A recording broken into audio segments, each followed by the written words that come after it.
अस्सलाम वालेकुम नाजरीन, उम्मीद करता हूँ आप सब खैरियत से होंगे। फ्रैंकीज़ नाइट में खुश आमदेद। नाजरीन, ये जो व्लॉग है मैं स्पेशली बीजिंग जाने के लिए बना रहा हूँ और वहाँ पर इंशाअल्लाह जिस जगह पर मैं जाऊँगा, स्पेशली दीवार चीन पर, और बाकी जो 4-5 दिन का स्टे है मेरा बीजिंग में, वो सारा मैं आपको इस व्लॉग में दिखाऊँगा। 2 घंटे की फ़्लाइट है यहाँ से नानजिंग से बीजिंग तक, और इंशाअल्लाह 2 बजे के बाद मैं बीजिंग पहुँच जाऊँगा।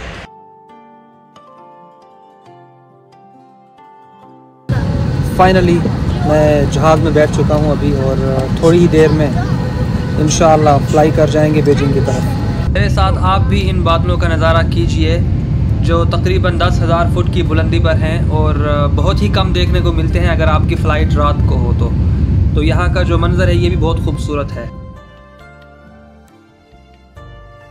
मैं आपको ये भी दिखाता चलूँ जो उन्होंने हमें खाने के लिए दिया है। इसमें कुछ चीज़ें हैं, जैसा कि यहाँ पर एक केला है साथ में जो उन्होंने दिया है, और उसके अलावा सैंडविच है और बिस्किट वगैरह के साथ कोई मीठी चीज़ है इस डब्बे में दही की तरह, और साथ में पानी की एक बोतल भी हमें दी गई है। बीजिंग पहुँचने के बाद अभी हम बस में सवार हुए हैं और एयरपोर्ट की तरफ जाएंगे। कैपिटल एयरपोर्ट दुनिया का सबसे बड़ा एयरपोर्ट है, इसीलिए बहुत देर चलने के बाद बिल आखिर में पहुंचा हूँ यहाँ पर, और यहाँ से मैं अपना बैग लूँगा और उसके बाद मेट्रो लेके होटल की तरफ जाऊँगा। एयरपोर्ट से अगर शटल बस लो तो वो तकरीबन 1.5 घंटे के बाद शहर के अंदर पहुँचती है, क्योंकि यहाँ से जो है वो 25 किलोमीटर का फासला है। तो इसीलिए अगर आप मेट्रो लेते हैं तो आपको 2-3 लाइन चेंज करनी पड़ेंगी, लेकिन उससे ये है कि आप जल्दी पहुँच जाएंगे। अभी मैंने मेट्रो ली है तो तकरीबन 40 मिनट में मैं शहर में पहुंच जाऊंगा। 2 घंटे की फ़्लाइट और 1.5 घंटे की मेट्रो लेने के बाद अभी मैं पहुंचा हूं अपने होटल में। आपको दिखाता हूं होटल का जो अंदर का नज़ारा है। एक बंदे के लिए ये बेड काफ़ी है, और ये वॉशरूम।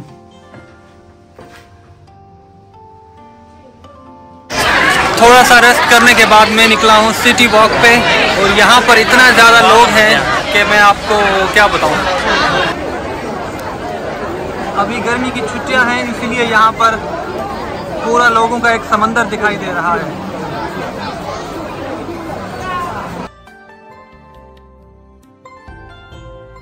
मुझे उम्मीद नहीं थी कि आज इतना ज़्यादा लोग होंगे कि चलने की जगह भी नहीं है। हर किस्म के खाने की दुकानें होती हैं, और अगर आप शॉपिंग करना चाहें या कुछ ख़रीदना चाहें यहाँ से तो आपको सब कुछ मिल जाता है। इसीलिए इस जगह पर लोग हमेशा रश में ही दिखाई देते हैं। इन गलियों से मैं घूमता फिरता खाने के लिए एक मुस्लिम शॉप ढूंढने लगा, और आखिर में मुझे एक मुस्लिम शॉप मिल गई जहाँ पर हलाल खाना मिल सकता था मुझे। मेरे पीछे जो दुकान है ये है हलाल दुकान। यहाँ पर जो खाना है वो हलाल मिलता है, मतलब मुस्लिम शॉप है। तो मैंने सोचा कि दोपहर का खाना यहाँ से खा लूँ, तो उसके बाद फिर आगे निकल जाऊँगा।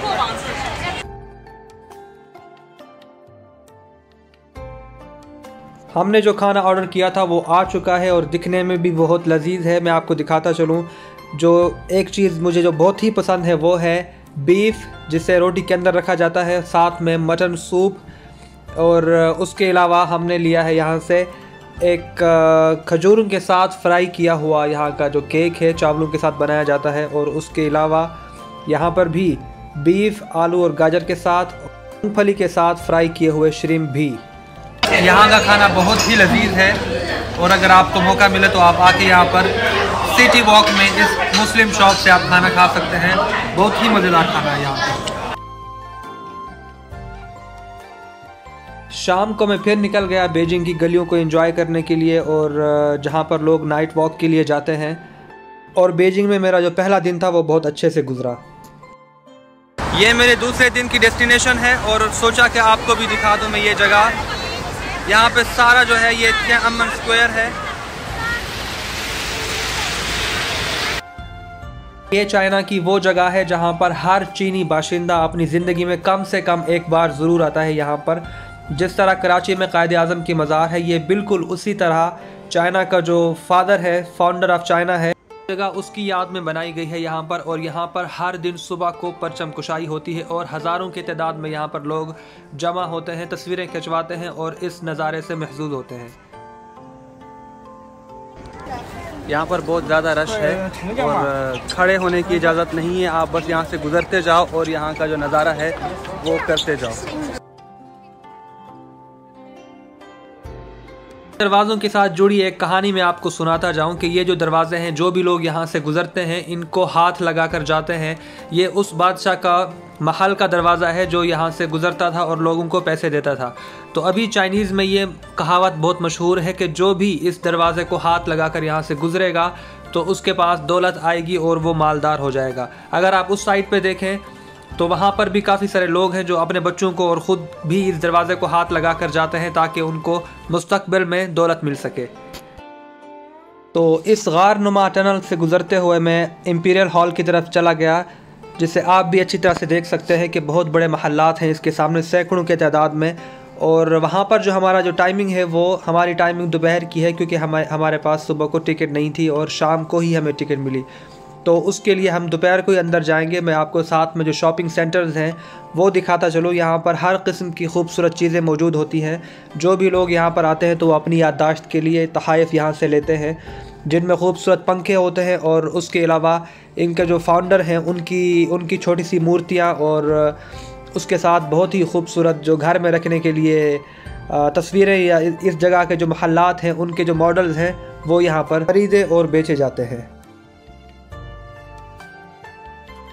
मैंने भी निशानी के तौर पर यहाँ से दो चीज़ें ख़रीदी हैं। एक तो थियानमन स्क्वायर का है और दूसरा यहाँ का जो इंपीरियल हॉल है उसका भी मैंने एक छोटा सा मॉडल लिया है यहाँ से।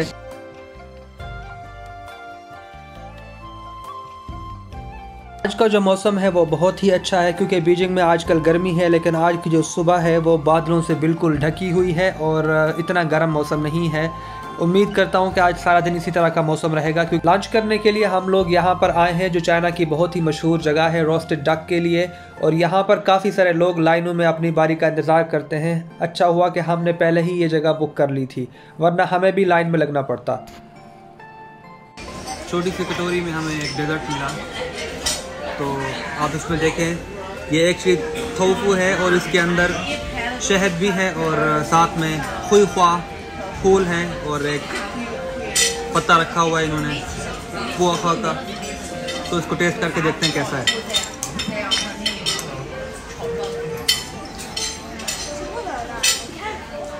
बहुत ही मज़ेदार है। इसमें शहद का जो टेस्ट है बहुत ही लजीज है और साथ में टोफू दही की तरह है एक किस्म का। हमने साथ में ये मंगवाई है, ये बीजिंग की स्पेशल डिश है। ये मटन के साथ बनाते हैं इसको और प्याज के साथ फ्राई करके सर्व करते हैं और साथ में इन्होंने नीचे कोयला भी लगाया हुआ है ताकि ये खाना गर्म रहे। देखने में तो बहुत ही मज़ेदार लग रहा है, अभी ये खाने के बाद ही पता चलेगा। थोड़ा टेस्ट करके देखते हैं इसको भी।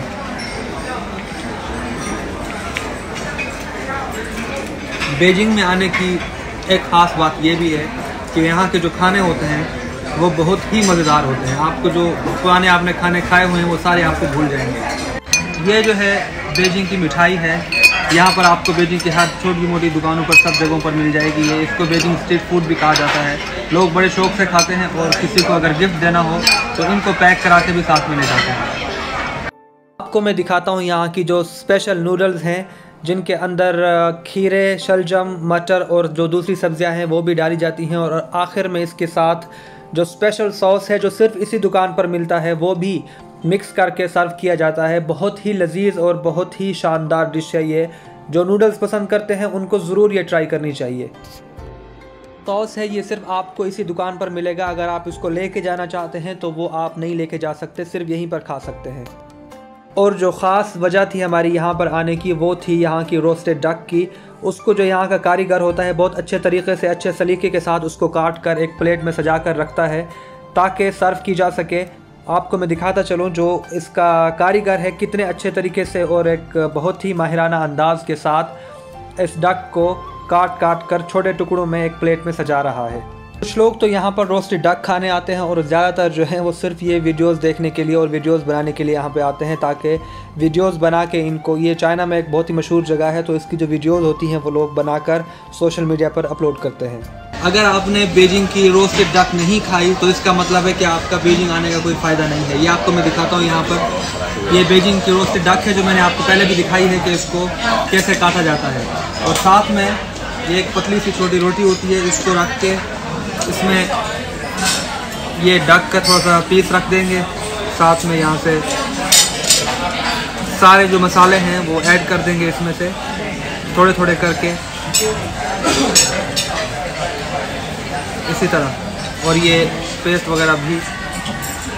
तो इसको फिर हम लोग बंद करके खा लेंगे, इस तरह करके खा लेंगे। देसी तरीके से रोस्टेड बीजिंग डक खाने का अपना ही मज़ा है। अभी मैं पहुंचा हूं दोपहर के बाद कुगोंग पे। यहाँ पे एक पुराना पैलेस है, तो उसके अंदर जाने से पहले हमें लाइन में लगना पड़ेगा कुछ देर के लिए, और बहुत ज़्यादा गर्मी है तो मैंने एक पंखा भी लिया है। काफ़ी ज़्यादा लोग हैं और मुझे लगता है कि कम से कम 2 से ढाई घंटे तो लाइन में लगना पड़ेगा यहाँ पे अंदर जाने के लिए।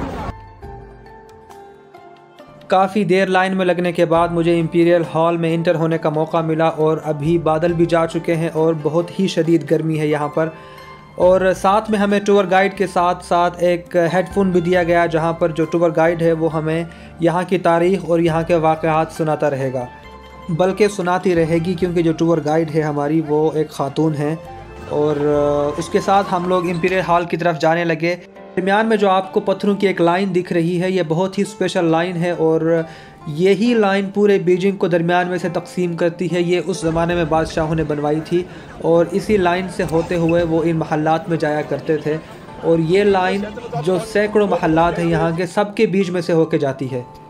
अपने साथ साथ आपको भी इन तारीख़ी मकामात की सैर कराता जाता हूँ, या आपको अगर थोड़ा सा भी इंटरेस्ट हो यहाँ की जो हिस्ट्री है, तारीख़ है, उसको जानने का, तो आप इस वीडियो को देखते रहिए। ये जगह बहुत ही बड़ी है, और अगर यहाँ पर आप आते हैं तो आपको पूरा दिन चल के ही ये महल्लात देखने पड़ेंगे। कुछ तो इनमें इन्होंने बंद करके रखे हैं कि आप अंदर नहीं जा सकते, और कुछ अभी भी खुले हुए हैं जहाँ पर आप उन बादशाहों के जो तख्त थे वो अभी भी देख सकते हैं। यहाँ पर जो एक नुमाया तख्त है, मैं वो आपको दिखाता हूँ। ये वो तख्त है जहाँ पर दुनिया का ताकतवर तरीन बादशाह बैठा करता था, और इस जगह पर जो आम लोग थे उनको आने की बिल्कुल भी इजाज़त नहीं हुआ करती थी। और आज ये जगह बिल्कुल वीरान पड़ी है, जहाँ से आपको दुनिया की बेसबाती का अंदाज़ा होगा, और आपका जो यकीन है इस दुनिया की बेसबाती पर वो मज़ीद पुख्ता होगा। कहने को तो यह जगह सिर्फ सैर व तफरीह का एक मकाम है, लेकिन मेरे मुताबिक इस जगह से इबरत हासिल करनी चाहिए उन जालिम लोगों को जो ज़िंदगी में इतना जुल्म करते हैं और सब कुछ भूल जाते हैं, लेकिन हर चीज़ ने फ़ना हो जाना है। तांबे की इन कढ़ाइयों में आग सुलगाई जाती थी, और न जाने कितने लोगों का खून इसमें शामिल होगा कि सज़ा के तौर पर उनको इसके अंदर डाल दिया जाता था। इन महल्लात की खूबसूरती यह है कि ये एक ही वक्त में इबरत के साथ साथ खूबसूरत मंजर भी पेश करते हैं, जहाँ से आपको बहुत कुछ सीखने को मिलता है। सैकड़ों की तादाद में ये महल्लात हैं, जिनमें से मैंने सिर्फ आपको चंद एक दिखाए हैं, क्योंकि अगर मैं इन सबको दिखाने लगूँ तो मेरी जो वीडियो है वो घंटों पर मुश्तमिल होगी। यहाँ पर मुझे एक और भी ख़ास चीज़ देखने को मिली, जहाँ पर वज़ीर व मुशीर और हुकूमती जो नुमाइंदे हुआ करते थे उस ज़माने के, यहाँ पर बैठकर फ़ैसले किया करते थे। लेकिन अब यहाँ पर सिर्फ धूल जमी है और हर चीज़ वीरान पड़ी है। सिवाय चंद एक बादशाहों के किसी को भी उन लोगों का नाम निशान का कुछ पता नहीं है।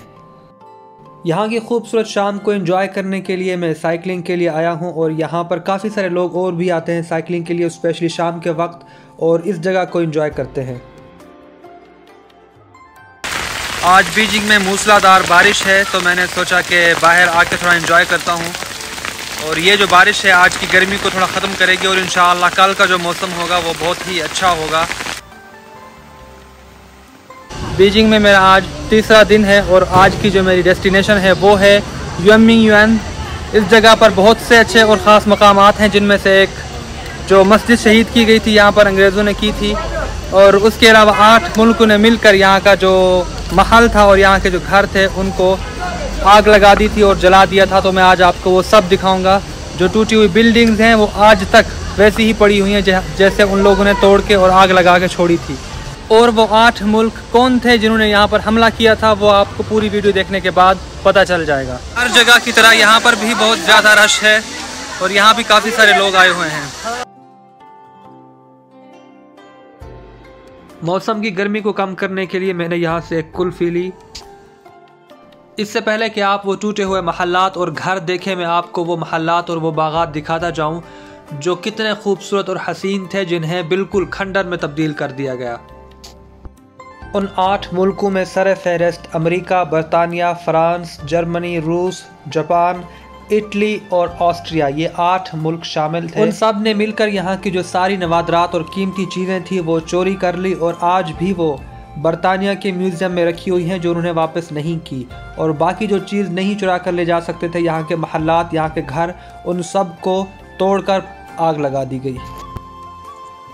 छोटे से पुल से होते हुए पहले महल का दरवाज़ा आता है जो बिल्कुल टूटा फूटा पड़ा है और उसके जो कुछ मीनार हैं वो अभी बाकी खड़े हैं और बेसमेंट भी बाकी है।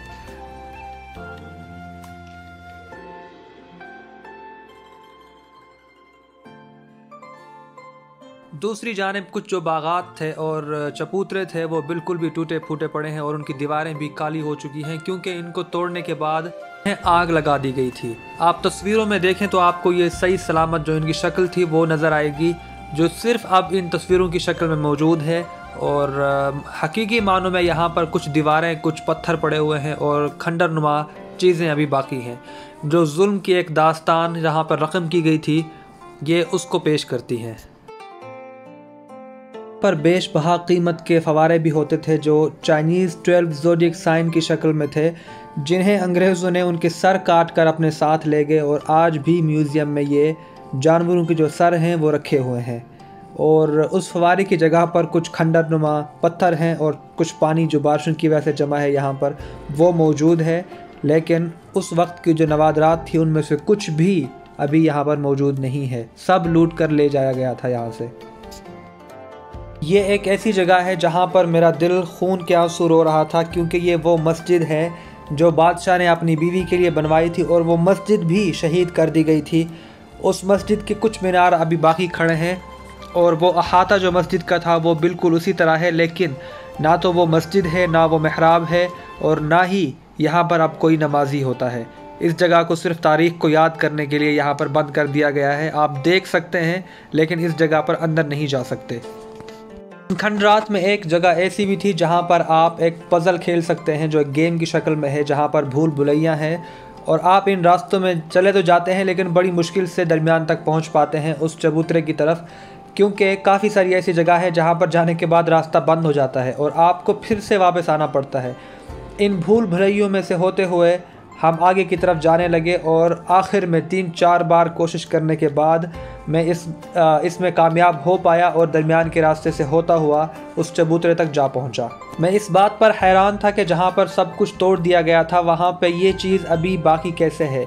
तो कुछ रिसर्च करने के बाद पता चला कि इसकी भी दीवारें गिराई गई थी और चाइनीज़ हुकूमत ने इसको फिर से कायम किया उसकी ओरिजिनल फॉर्म में।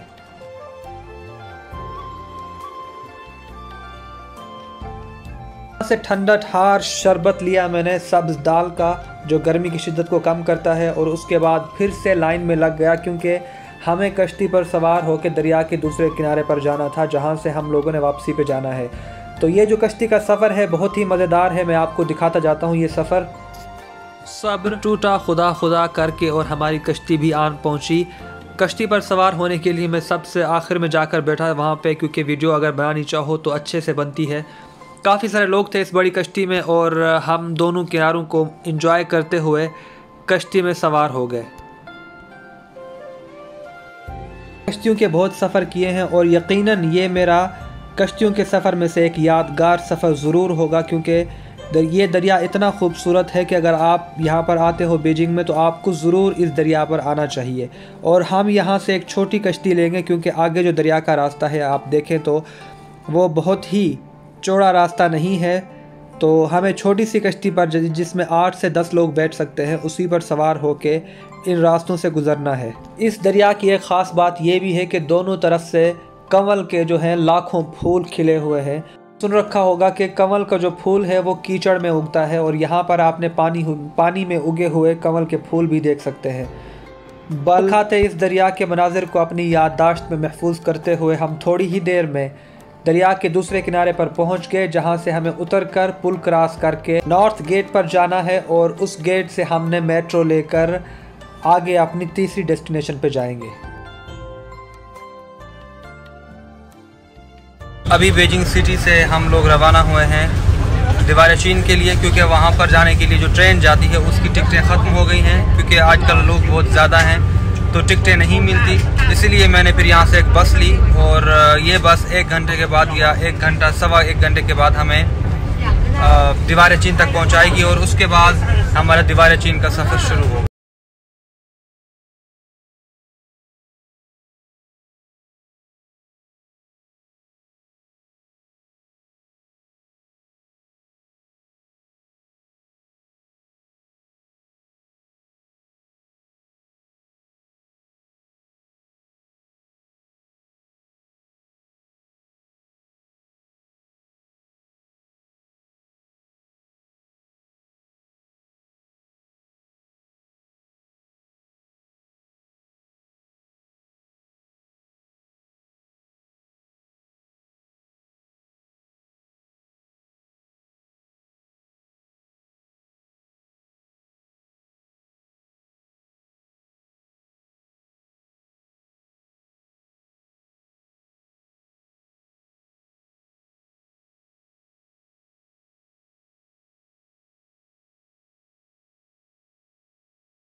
दिन भी यहाँ पर गुजारें तो आप इसको नहीं देख सकते, इसके लिए आपको 2-3 दिन चाहिए होते हैं। लेकिन सबसे अच्छा तरीका यही है कि आप यहाँ पर एक कश्ती लें किराए पर और उसी के साथ आप जो भी इसके मेन पॉइंट हैं आप वहाँ पर घूमते जाएं।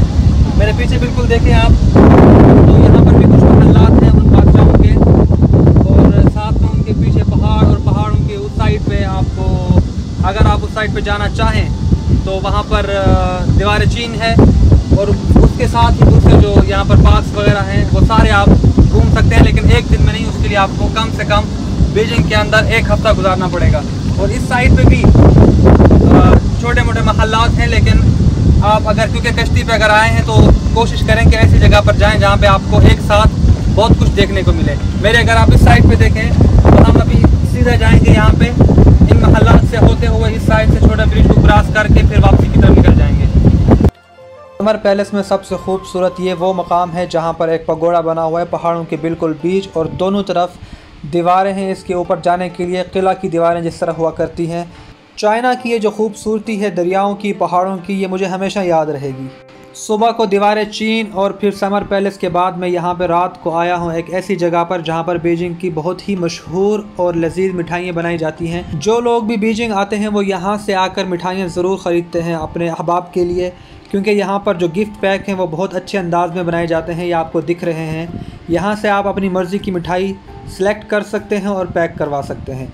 आज बीजिंग में हमारा आखिरी दिन है और अभी मैं चेकआउट करके आया हूँ होटल से, तो सीधा जाऊँगा मेट्रो स्टेशन पर और इंशाल्लाह 4.5 घंटे की ट्रेन लेने के बाद मैं पहुँच जाऊँगा नानजिंग में, और हमारा जो बीजिंग का ये 5 दिन का सफ़र था वो ख़त्म होता है। अगर आपने ये वीडियो आखिर तक देखी है तो आपका बहुत बहुत शुक्रिया इतना टाइम अपना हमें देने के लिए।